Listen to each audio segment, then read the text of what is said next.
The year was 1993. As a 13-year-old kid, I wasn't much of the outgoing sort. When I did leave the sanctity of my own home, it was to travel to the arcade. I'd spend hours upon hours there attempting to best my own score on Galaga, which consisted of the top 3 spots on the leaderboard. My friends, on the other hand, were much more extroverted, often wanting to venture around the neighborhood, getting into any sort of mischief they could muster. I constantly found myself being coaxed along in their endeavors. Mikey, our de facto leader, mostly because he was the most outspoken of us, would come up with wild ideas and adventures for us to take part in. Jesse, the other member of our little trio, was my oldest friend. He and I had met when we were very young. Our parents had introduced us shortly after we had moved to town, nearly 10 years ago. If I had to describe Jesse in a word, it would have to be energetic. He was the fastest kid in school, and made a point to boast or challenge for his claim. He wasn't all talk either. That kid was like lightning if he wanted to be. My qualities, aside from being fairly decent at arcade games, were somewhat lacking. I wasn't very good at speaking with others. I was fairly clumsy, and often made a fool out of myself at school. That being said, I hadn't found someone who could match me in the arcade. Kids in our school often targeted me as they seemed to think I was the weakest due to my quiet nature. Mikey, being the outspoken one, would often hustle the kids into a bet on who was better at arcade games. He'd put up a handful of cash, and I'd rack up a score 3 times higher than the challenger. We often got into quite a bit of fights due to this, but despite the pain, I found myself relishing in my own personal victories. It was the start of our summer vacation, and I was spending my Saturday afternoon grinding away at a game of Pac-Man, when Mikey plopped down next to me with a devilish grin upon his face. I only gave him a single glance before refocusing my attention on the pattern of the ghosts. I could tell he wanted to tell me about another one of his schemes, but he knew anything that he said would not be heard until the game was over, so he just patiently waited for me to finish. With my final life extinguished, I punched in my initials and turned to Mikey. He said a single word to me which I instantly recognized. The word was Barenfield. I looked at him, wondering if there was more to his statement. He told me he already spoke with Jesse and that we were going tonight. For those of you unaware, Barenfield was an abandoned sanatorium on the edge of town. It was actually one of the first buildings erected in the area when the town had been founded. Of course, we had all heard the rumors of the location throughout our youth, but none of us knew much about the place otherwise. All we really knew was that the place had been shut down in the early 70s and left to decay. Apparently, the cost of demolishing the derelict facility was too high for the city, so they just left it to waste away. With a sigh, I asked Mikey why in the world we would go there, and he just returned an even wider grin. He said he recently heard a rumor that right after the building closed, someone had robbed a bank and stashed away a mountain of cash within. He said the robber had been caught sometime later, but all the cash he had taken had yet to be discovered. Mikey was convinced that the money had to still be in that building. I tried to convince him that someone had to have found it already, if it was even there in the first place. But my efforts to dissuade him simply went in one ear and out the other. Despite my reluctance to join him, I found myself tagging along regardless. We both rode our bikes over to Jesse's house and he was found eagerly waiting. Jesse always thought himself as the bravest of us, so he was ready to test his mettle. Not long after meeting up, we began pedaling our way across town. By the time we had reached the edge of town, the clouds overhead had melded into a blanket of gray. The overcast gave everything around us a desaturated appearance as we continued. On the horizon, as we turned onto a dirt road, we could see the building growing in the distance. As we approached the building, the exterior was encompassed by a large barbed wired fence Jesse quickly piped up asking Mikey how we would get past this obstacle. Mikey scanned around for a moment, before leading us towards a part of the fence that appeared to be severely rusted. We all hopped off our bikes as Mikey kicked and pulled at the fence. After a minute or two, the links in the fence snapped apart, and we each climbed through a newly formed hole. We all walked shoulder to shoulder as we approached the looming building before us. The exterior of the building was noticeably weathered. Rust and holes with various wooden boards on the windows gave the building a foreboding appearance. As we stepped up to the large front doors, Jesse took the lead, reaching out his hand and gripping on the knob. Unsurprisingly, it was locked. I gave a sigh of relief, hoping this would put an end to our journey and we could all go home. That didn't seem to faze Mikey, however, as he called us over to one of the windows nearby. One of the wooden slats on the window was missing, and he told us to follow him inside as he climbed through. Standing inside this building, I could immediately feel a weight to the air around us. A flurry of dust danced in the faint light casting through the hole behind us. We all looked to one another before Mikey walked out into the hallway. As we walked around from room to room, I was beginning to notice that this whole place was nothing more than just an empty building. As we neared the end of the corridor, we all noticed a blank wooden door. It was curious as all the other doors to the previous rooms either had been opened or were missing entirely. Surprisingly, as Jesse gripped the knob, it turned, and with a slight pop, the door opened. We all entered and looked around. It seemed to be one of the patient rooms. For the most part, it was empty. And it was at that point that I noticed Mikey looking to our left.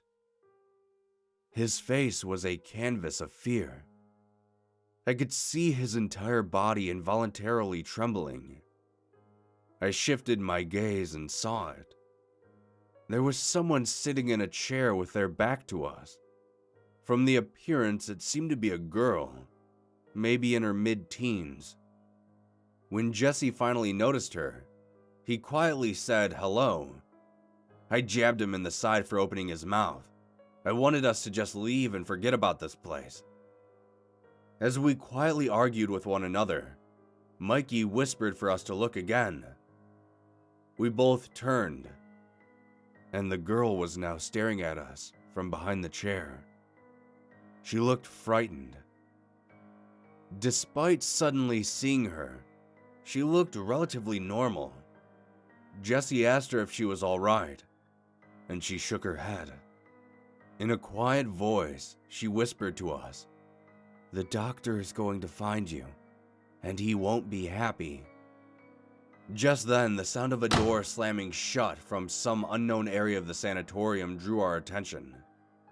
When we all turned to look back again at the girl, she was gone.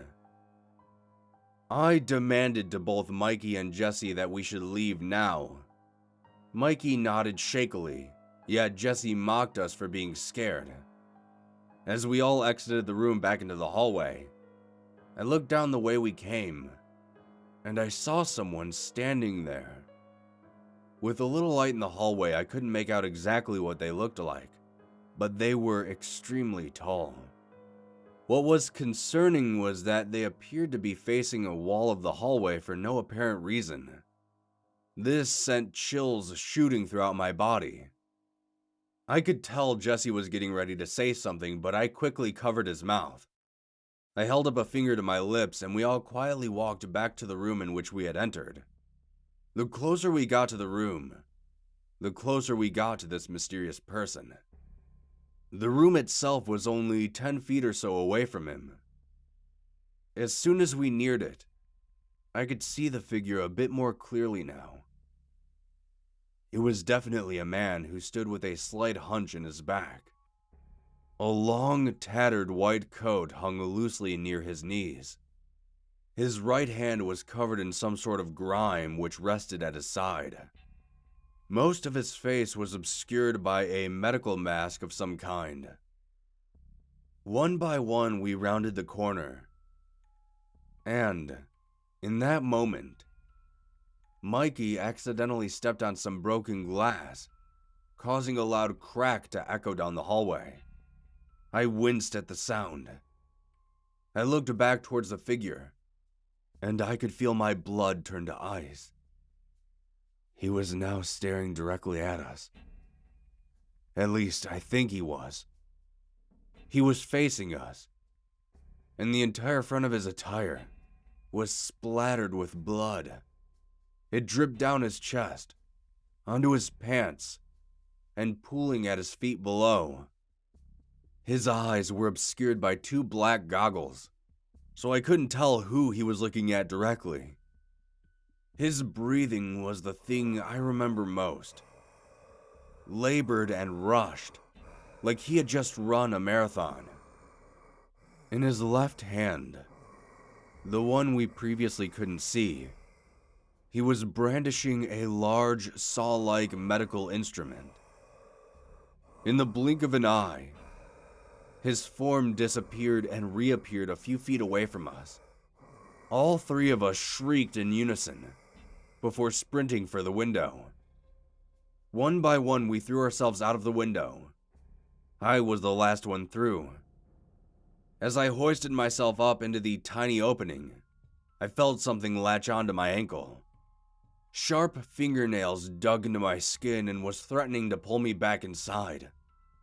Jesse and Mikey both answered my frantic calls for help by grabbing both of my arms and pulling as hard as they could.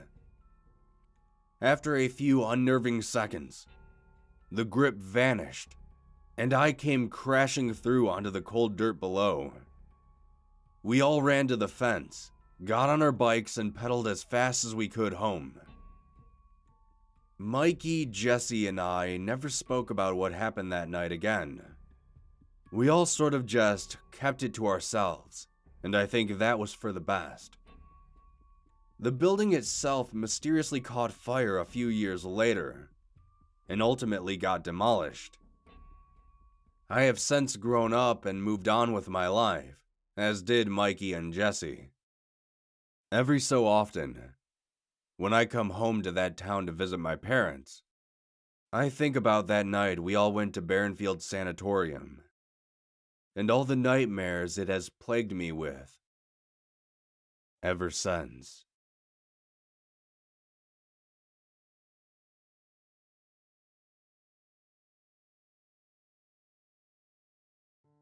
My wife, Kate, and I have both been looking forward to our vacation for quite some time. Nearly every year since we had tied the knot, we've made it a point to set aside some time specifically for us, to help us both reconnect and to get away from the multitude of stress that seems to endlessly build over the months. Each year, we try to pick some place new, some place that isn't your typical getaway. Our very first vacation took us to Mount Rushmore, and while it was a stunning piece of American history, all the tourists that congregated there made the trip less than enjoyable. Since then, we both decided that we'd visit places that weren't so heavily traversed. The following year, we journeyed to a small resort just outside a very populated city, and we probably had the best time in a while.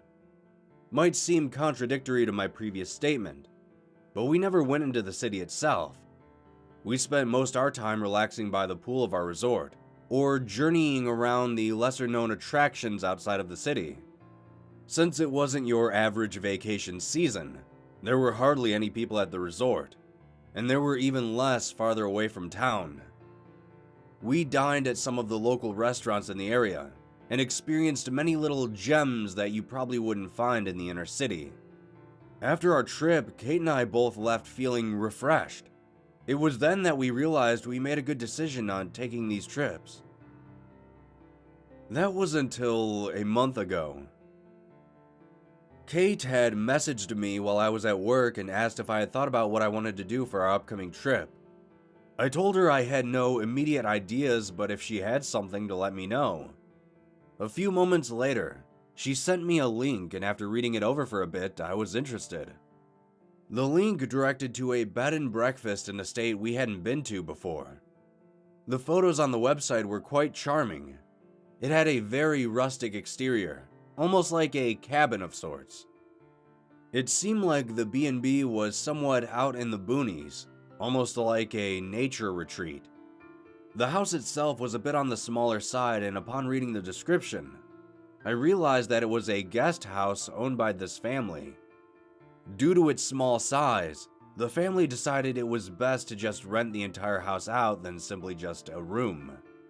The description mentioned renting it out to hunters or to families that like to camp without the, well, camping. The pricing actually wasn't too bad either, all things considered. To be honest, I was more surprised that Kate suggested this place, as she never struck me as the outdoorsy type. I asked her if this was the place she wanted to go to, and she confirmed right away. Around an hour later, I booked the dates for the trip, and we were all set to go on yet another relaxing getaway. The day had arrived, and after dealing with the nightmare that is the airport, we finally made it to our destination. After grabbing our bags, we rented a car and began our long drive through the snow-covered roads. As we traveled farther and farther away from the bulk of the city, trees began to fill the majority of the scenery around us.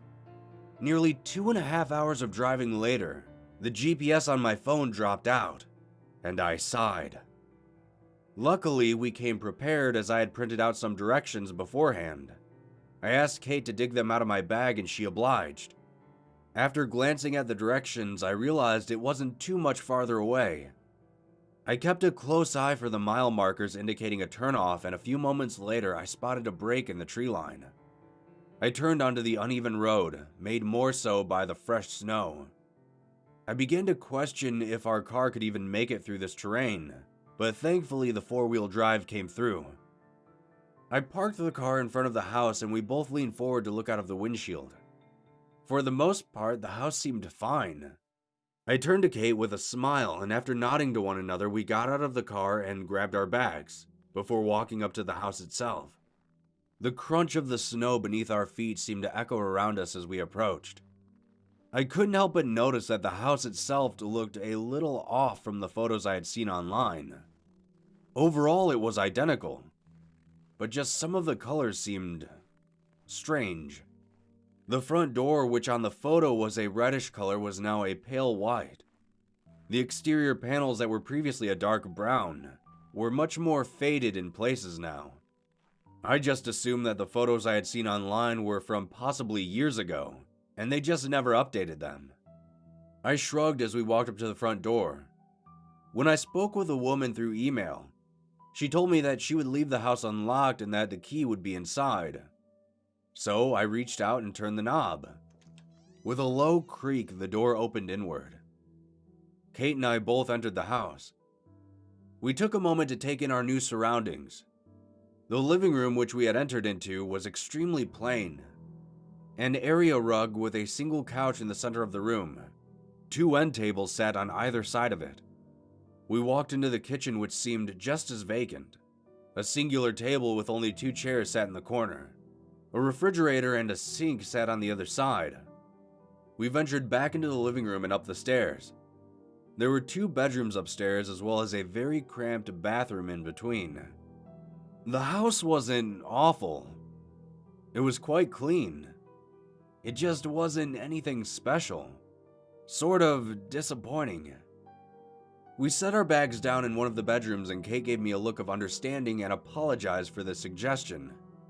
I told her there was no need to apologize, that this place was great, and we probably wouldn't even spend a whole lot of time here anyways. She nodded, and we spent the remainder of the day, which was only a couple hours now, looking around the house. During this time, I tried to find the key to the house that the owner had left for us, but after looking on and under every table, I couldn't find it. I made a note to contact her in the morning about it and locked the front door from the inside. Night eventually fell, and we were both getting ready to go to sleep. Laying down in a strange house sure was an off-putting experience. I can't explain why, it just felt odd for some reason. Eventually, sleep took us, and for a couple hours it was peaceful. Then, at around 1 a.m., I was stirred from my sleep by Kate gently shaking me. She told me that she thought she heard someone knocking on the front door. I sat up groggily and tried to clear the fog from my head. A moment later, what she had said finally sank in. I asked her if she was sure she had heard someone knocking, and despite the darkness, I could tell she was nodding at me. I leaned over the side of the bed and slipped on my shoes. I hoisted my exhausted body up and walked out of the bedroom. As I walked down the wooden staircase, each step was followed by a painful groan of the wood below. When I reached the base of the stairs, I glanced around and didn't see anything out of place. I walked over to the door thinking that maybe one of the owners had to stop by for some reason, though this late at night sure was odd. With a yawn, I unlocked and opened the door. The icy wind struck my face and that helped to wake me up a bit. I squinted my eyes and looked around. There didn't seem to be anyone outside at all. I shrugged before shutting and locking the door once again. I was halfway up the stairs when a knock echoed from behind me. My feet seemed to fuse with the wooden staircase. By this point, Kate was now standing at the top of the stairs looking down at me. I held up a finger to my lips at her before turning around. Instead of going right back to the door, I walked over to one of the adjacent windows and peeled the curtain back. There was definitely someone standing outside the door this time. Through the snow, it was difficult to see who exactly was standing there. At first glance, it seemed like an average person, though I couldn't see more than just their shape. Another knock sounded as I watched this person standing out in the cold lift their arm. I took an extremely deep breath, puffed out my chest, and decided to answer the door a second time. Kate gave me a nervous look and I just reassured her with a half smile. I gripped the knob, unlocked the door, and pulled it open. The wind again gusted inward, and I instinctively squinted my eyes a second time. I spoke aloud and said, "Hello?" And once my vision cleared a bit, I noticed that there was nobody there. A feeling of unease began to creep in the back of my mind. I looked around outside and after not seeing anybody, I shut the door, double-checking it was locked. After turning to Kate, she asked me what was wrong and I told her that I thought I saw someone standing outside through the window. A minute went by, then 2, then 10. Kate and I both stood there in silence. No more knocks occurred. Kate said that they probably left and I agreed. She headed back up to bed and I was just about to follow when I glanced back over to the window. Curiously, I walked back over to it, just to take one more peek outside. I peeled the curtain back once more. When I did, I saw that I was now face to face with something on the other side of the glass. Its head was long and thin. It had very high cheekbones that seemed to jut out of the sides of its face. It was bald, and its skin seemed to be discolored. Narrow lips seemed to be pressed into a stern expression. Its cheeks were gaunt, as if it hadn't eaten in days. The reason I call it a it and not a he was because of its eyes. Eyes which were so far sunken into their sockets that it almost resembled a skull. Eyes which were so black and lifeless that they couldn't possibly belong to a human. They locked with mine and I could feel my bones seize up and my blood run cold. It snapped its head to the left with an unnatural tilt like an insect. When it did this, I screamed and fell backwards. I scrambled to my feet and dashed up the stairs. Kate asked me what was wrong in a panic, while I hurriedly locked the bedroom door behind me. I told her about what I saw and she didn't say anything. If it were any other situation, she probably would have called me out for joking, but after seeing the look in my eyes, she knew I wasn't. We both packed up our bags, got dressed, and waited until sunrise. A few short hours later, the sun crested on the horizon and started to fill the windows of the house with light. We grabbed our things, and after checking all the windows, I cautiously opened the door. Upon seeing that the coast was clear, Kate and I dashed to our car. We loaded our things up, and after spinning the tires in the snow for a few seconds, we drove out of there. As we rounded the bend, I couldn't be certain, but through the rearview mirror it looked like someone was walking towards the house as we were leaving. We decided then to just cut our vacation short. We drove back to the airport and immediately bought a new ticket home. We arrived back to our house only a few short hours later. Kate and I both tried to just forget about that trip entirely. But that was until I received an email a day later from the woman who owned the bed and breakfast. She asked me if we were still planning on showing up. I told her that we did and stayed the night there, but we had to leave for personal reasons. She then asked me a strange question. She asked us how we managed to get inside. Confused, I inquired as to what she meant. She told me she had forgotten to unlock the door and leave the key inside. She said she drove out the day we were meant to arrive to drop off the key, and waited to greet us until dark, but we never showed up. I then asked her if she could send us an updated picture of the house, and upon seeing the reddish color and dark brown exterior panels, I realized that we had spent the night in the wrong house. I don't know who or what that thing was I saw through the window that night, but I think Kate and I are going to avoid staying at any bed and breakfasts, at least for a while.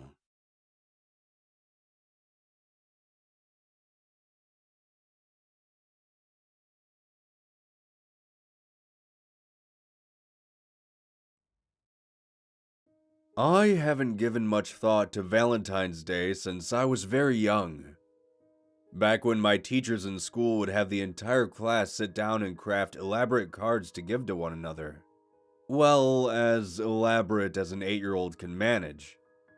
Then, of course, we'd hand out all the cards to our crushes in hopes of having the act reciprocated.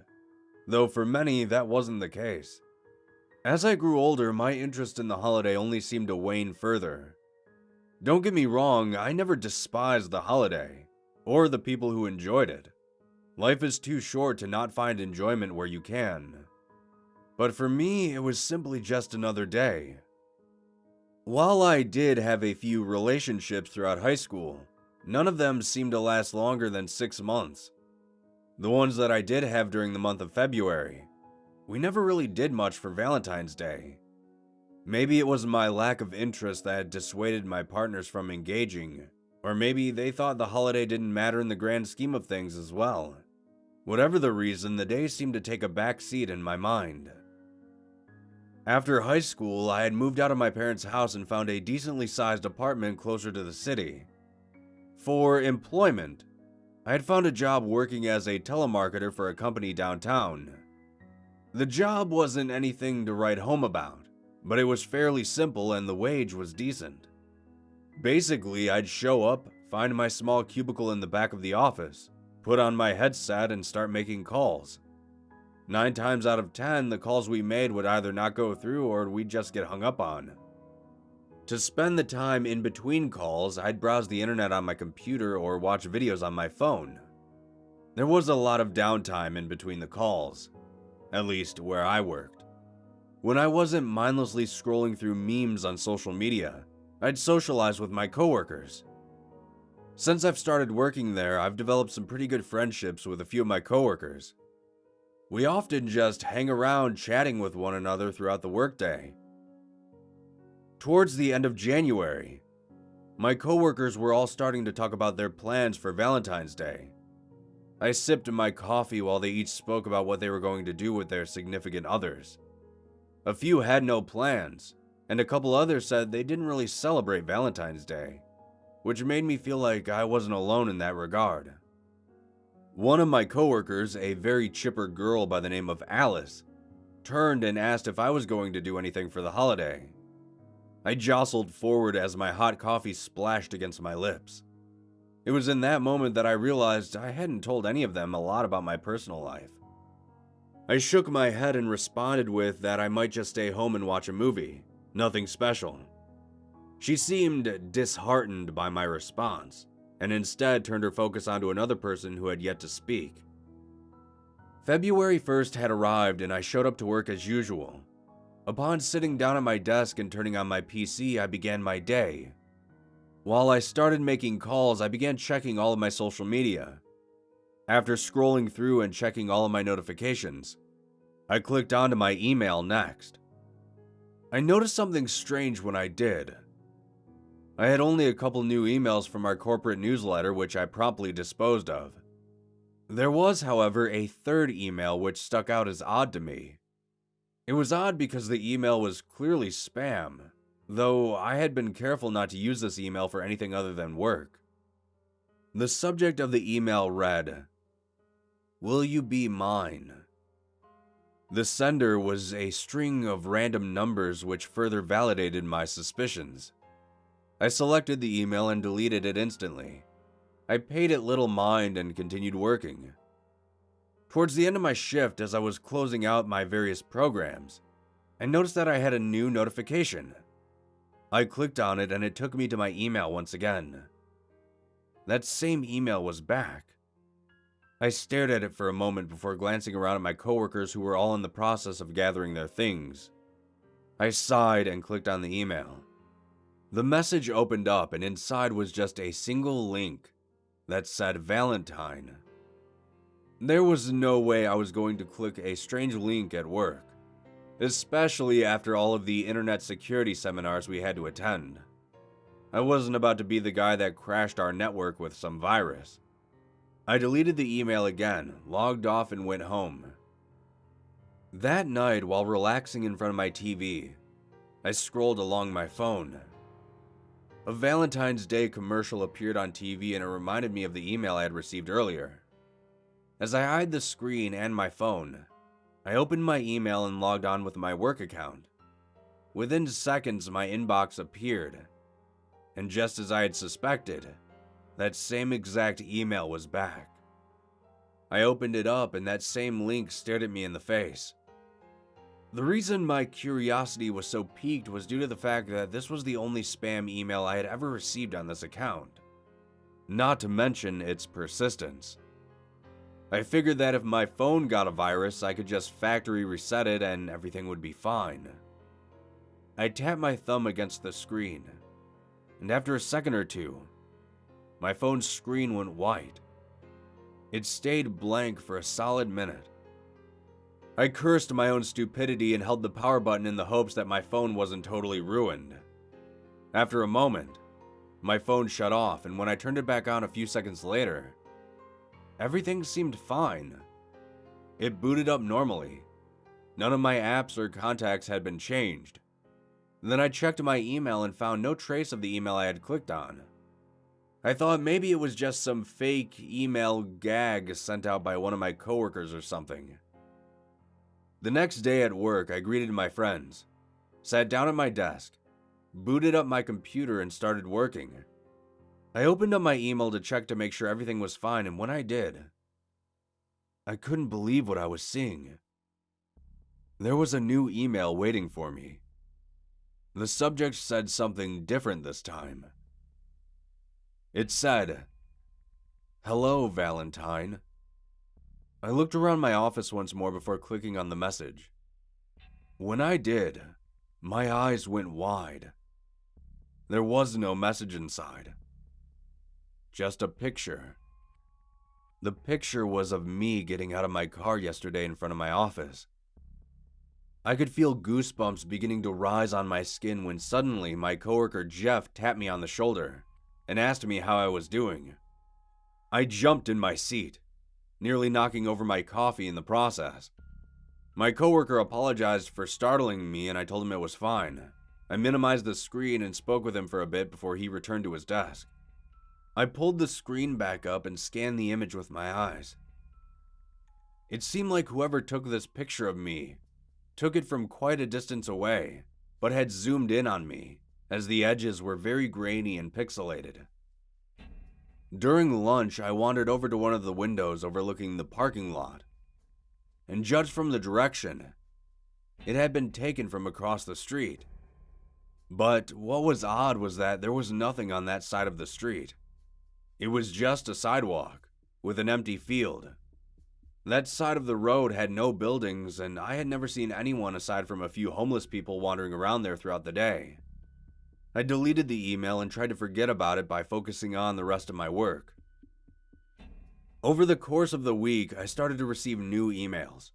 Each one either contained a single message or a photo.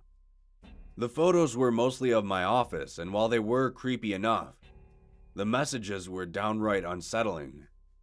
At the end of the first week, one of the messages I received was, "I'm so glad I found you, John." Whoever this was knew my name. Once that occurred, I knew I had to do something about this situation. I called a buddy of mine who works in our IT department and explained the situation to him. He mentioned that I should save the emails and report them to the police, but he said that there might not be much they could do about it, especially if the person is difficult to find. He then advised me to just delete my email address and create an entirely new one. I almost slapped myself for not thinking of that solution sooner. I thanked him for helping me out and promptly carried out his suggestion. I deleted my email and set up a brand new one for work.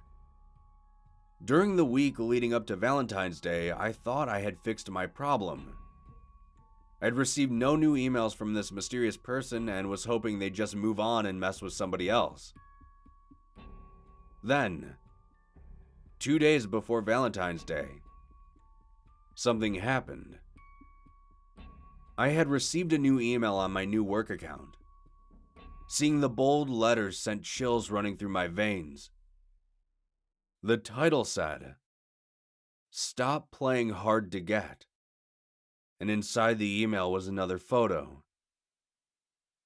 It took my brain a moment to process what I was seeing. I honestly couldn't believe my eyes.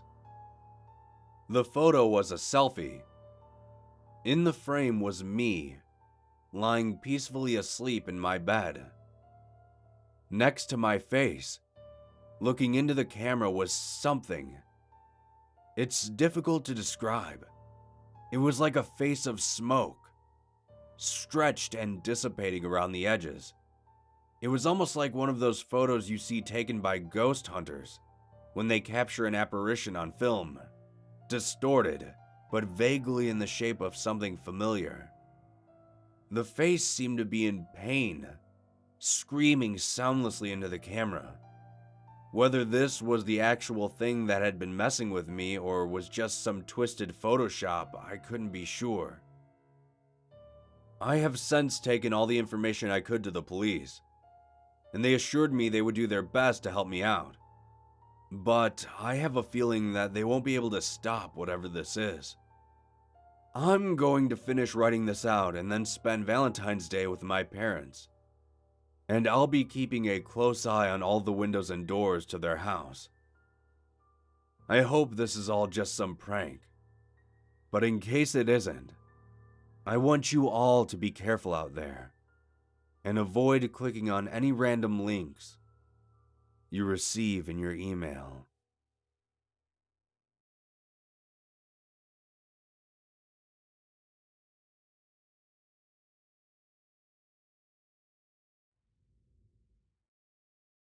When my son Daniel first asked me to take him camping, I was a bit surprised. Until now, he had never really shown interest in such things before. It caught me off guard so much, I jokingly accused him of being an alien.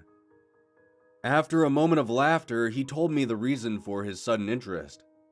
He said that his good friend Peter had just returned from a camping trip with his dad. He said that Peter had been telling him about all the fun he and his dad had. While I listened to this recounting, I could feel my fatherly instincts beginning to boil. There was nothing on my mind aside from destroying Peter and his dad at their own game. I smiled at Daniel and told him that I would take him camping as soon as I got some free time off of work. A few weeks had gone by and I had put in for some time off from my job. During my off hours leading up to my mini vacation, I did my best to research all there was to camping. I had only gone camping myself a couple of times as a child, so all the activities involved had been lost on me. There was no way I would let Daniel or, God forbid, Peter find out, however. During all this, my wife Laura decided to just take a step back and not get involved in our little excursion. I called her a coward for not committing herself to the destruction of Peter's family, but that did little to change her stance on the matter. Eventually, the weekend had arrived. That Friday, I picked Daniel up from school and took him home. When we entered through the front door, I watched his eyes light up at all the supplies I had organized. A large tent bag rested at his feet. Some sleeping bags leaned against a table. Bags of rations, mostly s'mores and snacks, sat near two fully loaded backpacks. I asked Daniel if he was ready to brave the wilderness with me, and he nodded with stern resolve. Once we loaded up the car, Laura told me with sincerity to be careful, and while I often like to joke about situations, I promised her everything would be fine. Daniel and I both hopped into the car and off we went. During my research, I had found a couple of locations to camp at. Daniel had told me earlier that Peter and his dad went camping at the lakeside campgrounds, which were the closest to our town. I scoffed at such an obvious location, as if I were some campground expert. Our location would be in a forest nearly 2 hours north of our town. After answering around 1,000,000 questions and playing I Spy until images started to blur together, we arrived. We had pulled off the road onto a winding stretch of coarse dirt that snaked its way through the trees. Our car bounced and rattled the entire time. Another 20 minutes or so passed before we encountered a clearing. We parked the car off to the side, and Daniel looked at me expectantly. I asked him if he was ready, to which he nodded excitedly. We both stepped out of the car, retrieved our backpacks, and I hoisted the tent onto my shoulder. We walked a few meters away from the car and began to set up our campsite. After fumbling with the instructions when Daniel wasn't looking, I somehow managed to erect the tent. Though, despite my best efforts, it still had a slant on one side. I laid out our sleeping bags in the tent, and I told Daniel to find some sticks to get a fire going. While he was off scrounging for kindling, I skirted the tree line for any loose logs I could use. With our resources acquired, I began the tedious process of starting a fire from scratch. After nearly 20 minutes of failing, I stomped over to my car and retrieved a lighter. Within a few seconds, the dried brush caught the flame, and a few minutes later, we had a roaring campfire. I took a moment to appreciate the technology before I called Daniel over. We sat together making s'mores underneath the changing sky as the sun was beginning its descent. Around an hour after dusk, I told Daniel it was time to sleep, and with a yawn, he nodded. I tapped the smoldering fire with my boot a few times, and the embers began to die out. As we climbed into the tent and into our sleeping bags, Daniel and I listened to the sounds of the forest around us, the chirping of the crickets, the slight rustling of the leaves in the wind, the distant howl of some sort of coyote. Before I knew it, my eyelids had shut, and I had drifted off. My slumber seemed to only last a few seconds as I felt something nudging my shoulder. I cracked open my tired eyes and looked around. Daniel was sitting next to me, staring at me in the dark. I asked him what was wrong, and he told me that he heard a noise outside the tent. With my exhaustion getting the better of me, I told him it was probably just an animal and to go back to sleep. As I rolled over to my side and waited for sleep to take me once again, I heard it. It sounded like footsteps. 2 footsteps, walking around our camp. If it were some type of animal, there would have been a gait or rhythm to it, but there wasn't. It sounded like a person walking around. They'd take 2 steps, then stop. A minute or 2 would pass before I'd hear them walk again. I rubbed my tired eyes and sat up in my sleeping bag. Daniel was lying next to me, but still very much awake. With a whisper, I told him I would take a peek out of the tent to make sure there was nothing there. He returned a slight nod and I leaned forward. I quietly tugged at the small zipper, and peeled it away slowly as not to make a lot of noise. With the newly formed hole, I brought my eye up to it and looked around. With how dark it was outside and the long extinguished campfire, it was near impossible to see anything of note. Still, I scanned around carefully, hoping to catch a glimpse of whatever had been making that noise. I had thought I spotted something moving near the trees, but after blinking my eyes, it was gone. I turned back to Daniel, who was now sitting up and looking at me quietly. I told him there was nothing to worry about, and that we should just go back to sleep. As we both laid back down, I heard something that made my hair stand on end. The snapping of a twig directly on the other side of the tent, where our heads were resting. I quietly sat back up and retrieved my flashlight from my bag. Slowly, I unzipped the tent and crawled outside. Standing up outside of the tent, I felt a chill from the cold night air wrap around me. I shivered a bit before focusing on my goal. I turned towards where I had heard the noise and switched on my flashlight. The beam of light punctured the darkness, and at first, I saw nothing of note, just the grass and the outlined trees in the distance. Then it stood up on the other side of the tent. This figure towered above our small tent, and despite me looking directly at it, I couldn't believe that I was seeing it. It was human-like in appearance. Limbs longer than its torso jutted out from the shoulders and the hips of its body. Its skin seemed smooth, though it was hard to tell with the amount of dirt covering its body. Its head was nightmarish. Massive eyes set into its skull. The eyes themselves were black, but when I shined my light on them, 2 pinpoints of light within the dark eyes reflected back at me. Its mouth seemed to stretch across the entirety of its face, like an exaggerated grin. My flashlight shook rapidly in my hand as I was once again shivering, but this time not from the cold. After a moment passed, I heard a noise which made my heart sink to my stomach. Daniel called out to me, asking if I could see anything. When his tiny voice carried out from the tent, this thing before me twitched and turned its attention to it. It seemed like it was drawn to the sound. Its face angled down towards the nylon material. Its smiling mouth began to widen. Then, its lower jaw dropped nearly a foot long. A row of thin, razor-sharp teeth lined the top and bottom of its mouth. It raised its unnaturally long arm high up into the air, and I realized then what it was going to do. My body reacted on its own, and I reached my hands inside the tent, grabbing onto Daniel, and I pulled as hard as I could. Daniel and I came crashing to the ground as this thing assaulted and tore through our tent. Through the onslaught, I held Daniel with my hand over his mouth as his tears began to coat my hand. We stared silently as this thing eviscerated our tent. During this, one of our bags had been sent flying towards us, crashing right next to me. Realizing it was my bag, I reached over and felt through the pockets before finding my car keys. I whispered into Daniel's ear that when I gave the signal, to run for the car as fast as he could. Despite his distress, he nodded.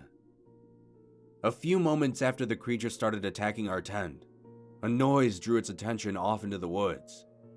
It turned towards the sound, and that's when I told Daniel to run. We both rose to our feet and dashed towards our car. A deafening shriek filled the air behind us as we ran. Right before we made it, I rapidly clicked the unlock button and we both entered the car, slamming and locking the doors behind us. I started the car, and when the lights came on, that thing was standing directly before us. An angry grin plastered across its elongated face. I threw the car into reverse and we backed out of there. I spun the car around in the soft dirt, and we drove the trail back onto the main road, trying desperately not to crash in the process. We didn't stop driving until we made it home. The entire drive, Daniel didn't say a word. He just sobbed quietly in his seat, while I struggled from doing the same. Since that day, I've decided to never take Daniel camping. Ever. Again.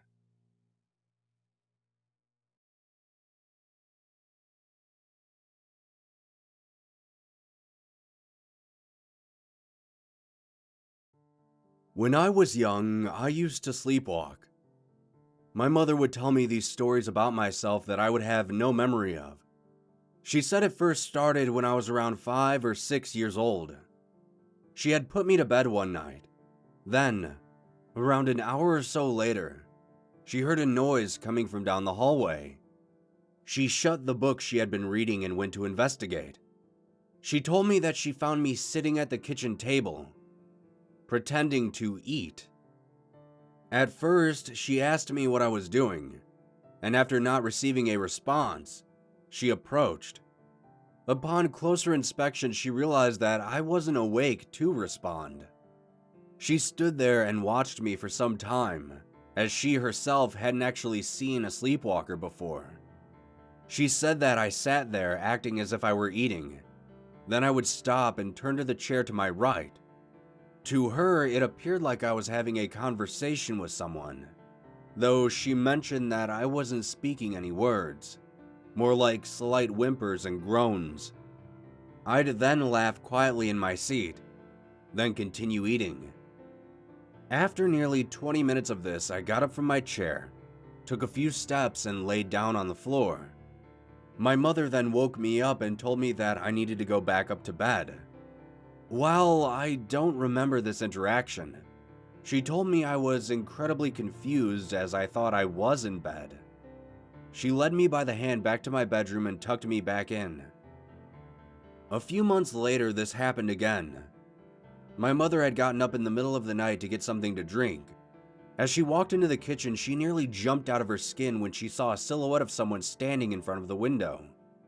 She switched on the kitchen light and saw that it was me, that I was standing in front of the glass, motionless.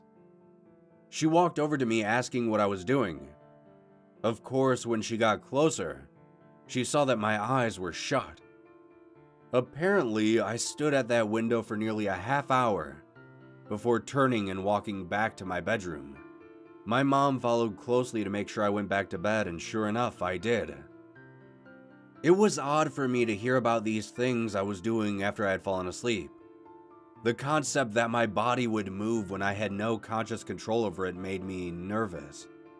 My mother found it somewhat amusing, but I didn't seem to think so. Over the following year, I only sleepwalked a few times.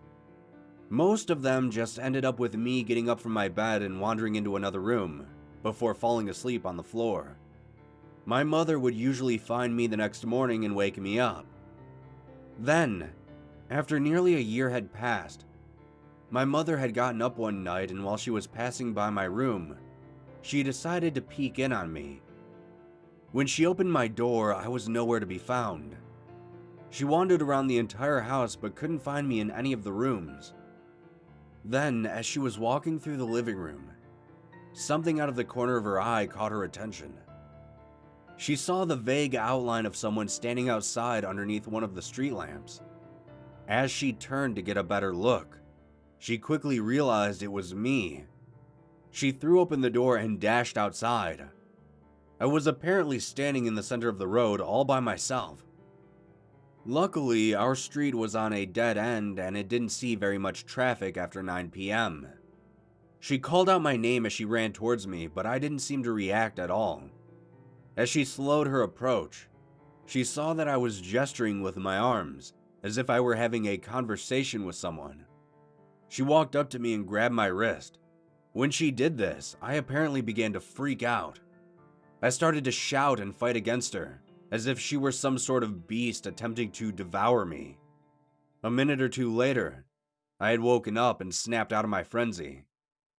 When I came to, I asked my mother where I was, and she calmly explained that I had walked outside while I was sleeping. I apologized to her and she led me back inside. The months that followed, I would sleepwalk almost every other night. It had gotten so bad that my mom had taken me to a few mental health professionals. Each of them told my mother that sleepwalking is quite common in children, and that I should eventually grow out of it.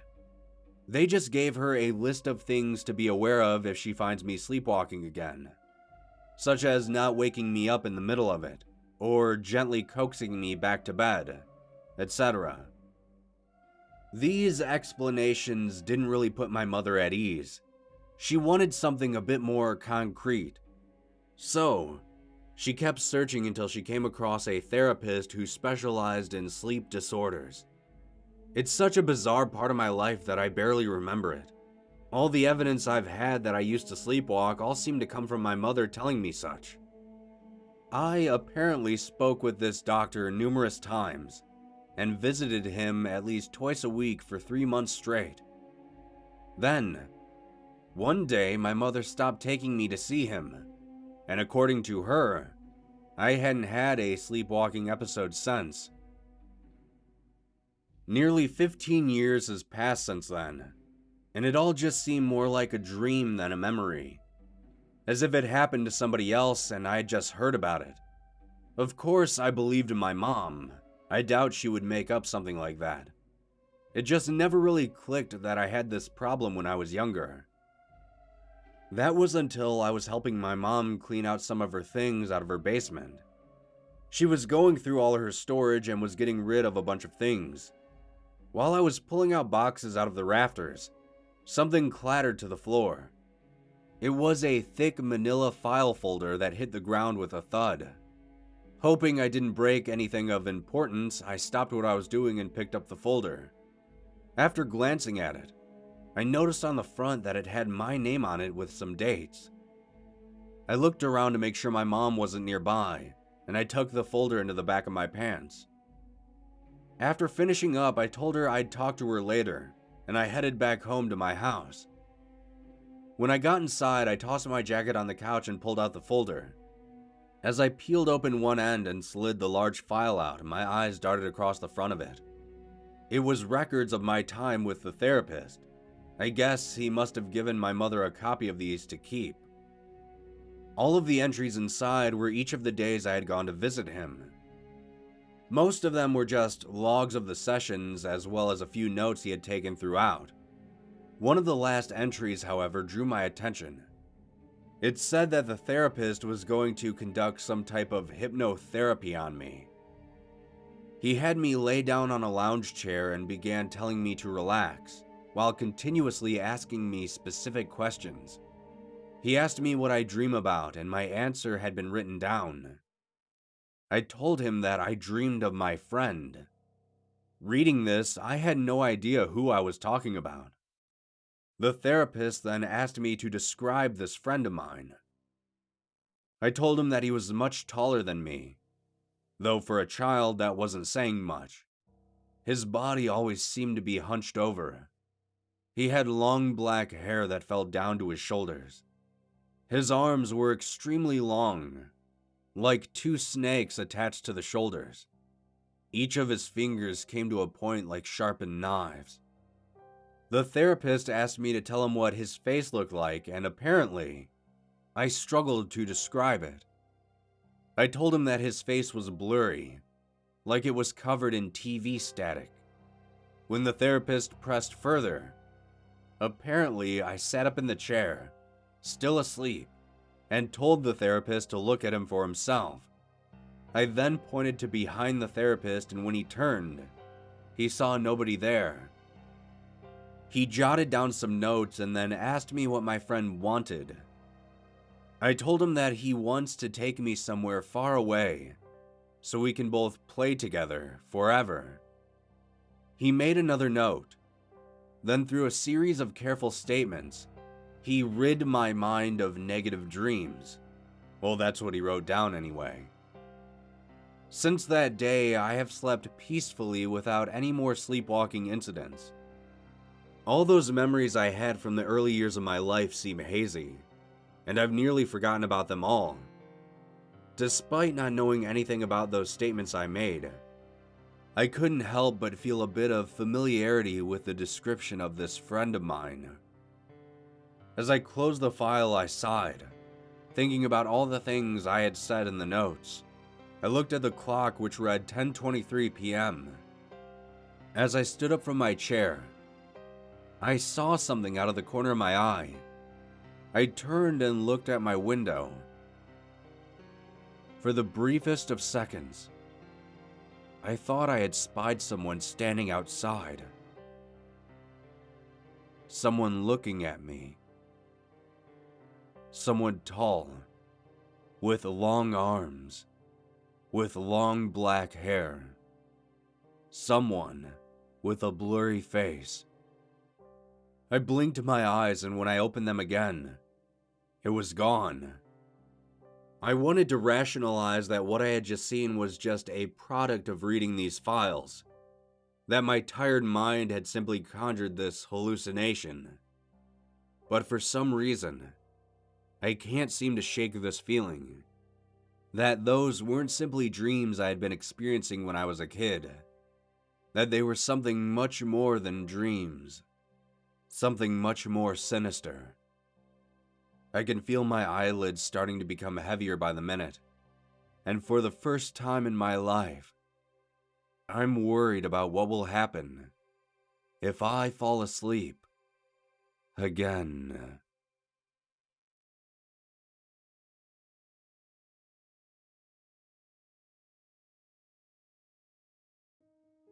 I have lived in the same small town my entire life. Before I was born, my parents lived here as kids, and before that, my grandparents did as well.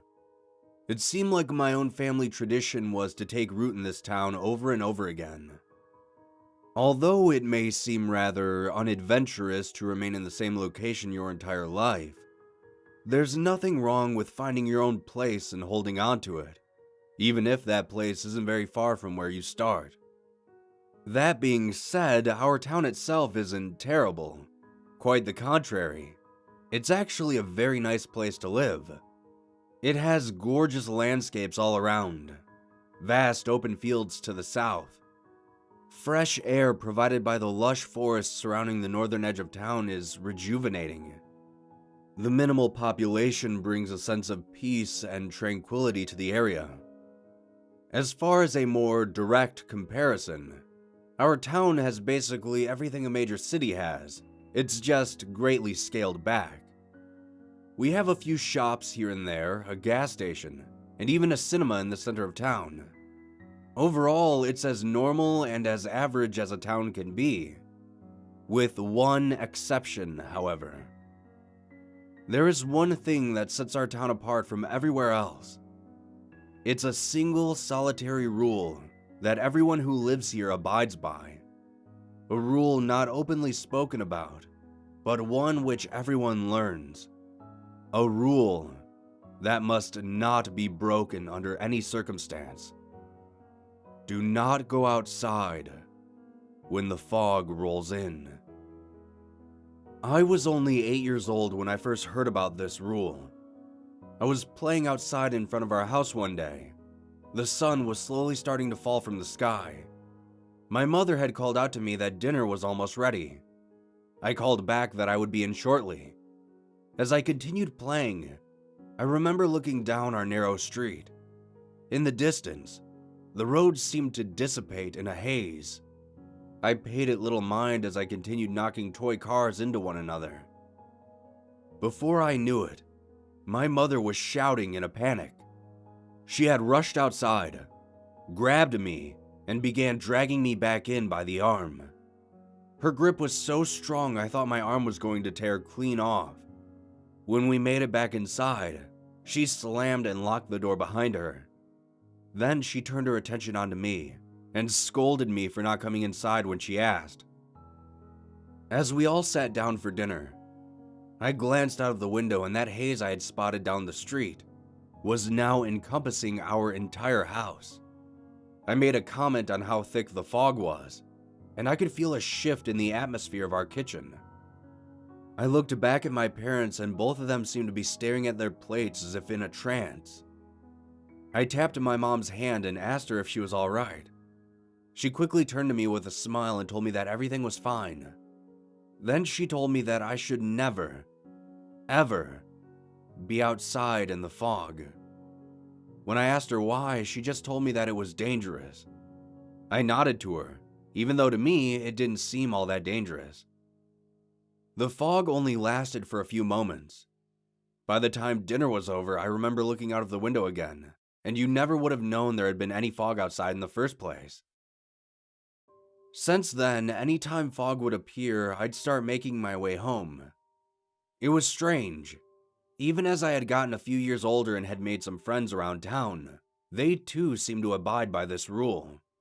I thought it was just my family being overly cautious, but it seemed like everyone else avoided the fog as well. I remember vividly we were all hanging out at the only local park in town. As we all joked and messed around, one of my friends glanced across a nearby field. He pointed before saying, "Looks like it's time to head home, guys." The others nodded before hopping onto their bikes and pedaling off.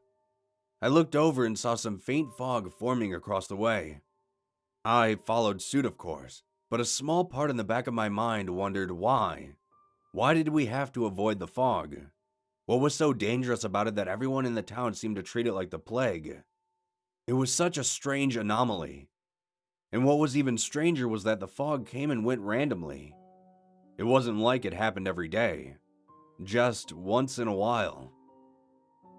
It would be a few more years until I finally understood the reason for this bizarre rule. It was a few months following my 18th birthday. I had gotten a part-time job working at the cinema in the center of town. I usually work the day shift and end up getting home around 5 or 6 p.m. Until one day I was asked to stay a little later than normal. I didn't mind as more hours meant more pay, and I didn't have anything else going on that day anyways. Before I knew it, the clock read 10 p.m. I punched out and stepped out into the night. I had never been outside this long after dark before. The sudden stillness around me was ominous. It was like the entire town had been abandoned. That being said, there were a couple of cars passing by at random intervals, but nothing that amounted to heavy traffic. I zipped up my jacket and began my long walk back to my house.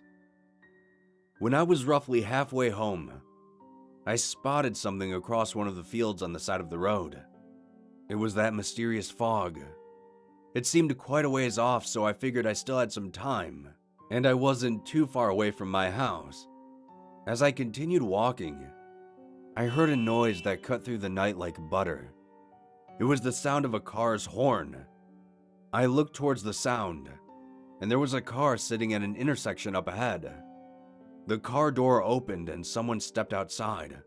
With a little light around, I couldn't tell who exactly it was. But they suddenly began shouting. They were shouting at me. They were telling me to look out. Confused, I looked back over my shoulder, and that's when I saw it.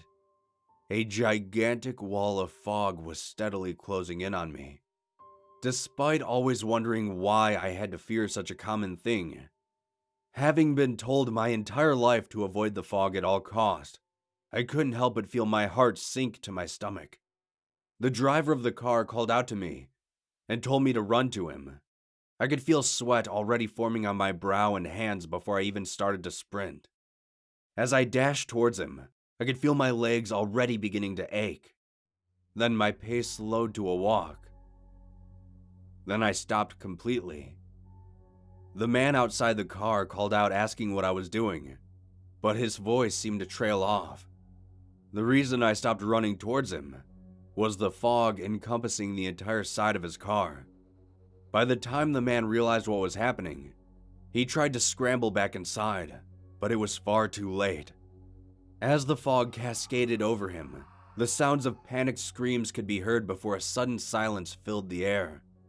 Quickly realizing that the fog was still around me, I began running towards the only clear path in front of me.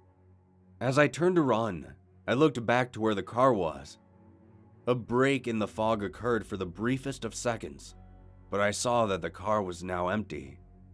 There was no sign of that man whatsoever. As I ran, I watched as the fog began sweeping over house after house, like a silent tidal wave of haze crashing nearby. I finally made it onto my street and was nearing my house when it happened. The fog slowly started to surround me, cutting off all of my avenues of advance. It felt like I was standing in the eye of a hurricane. As I stood there contemplating my next move, I saw something. Something within the fog itself. There were people inside. Hundreds of them. Like ghosts. Their images seemed to appear and vanish in the blink of an eye.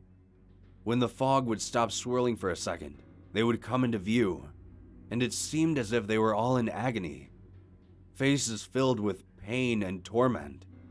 Then the fog would begin to move again, and their forms would fade. As the fog moved around me, I started to wonder if this would be the end for me, if I would end up joining the ranks of those faces within its confines. Then I spotted another break in the fog around me, a small path where the fog hadn't totally blocked off. Without giving it a second thought, I sprinted through the clearing. As I passed by it, I could feel something tugging at my arms and shoulders. It felt like multiple hands reaching out for me, trying to pull me back into the fog. I pushed through and ended up on the other side of the wall. I spotted my front door only a short distance away. I ran as fast as my legs could carry me, and with a loud crash, I burst through my front door before falling to the ground. I got up to my feet and turned back to the door. The fog was slowly creeping up my front yard, drawing ever closer to my front door. I shut the door quickly, and in that moment, I exhaled all the air from my lungs. My mother came rushing out of her bedroom and saw me standing there with fear and exhaustion all over my face. She just looked at me for a few moments, before quietly returning back into her bedroom. To this day, I haven't spoken to anyone about what I saw that night. If any of you are ever passing through a small town, and you see fog starting to form around you, get inside, fast, before you end up like all those people, trapped within the fog.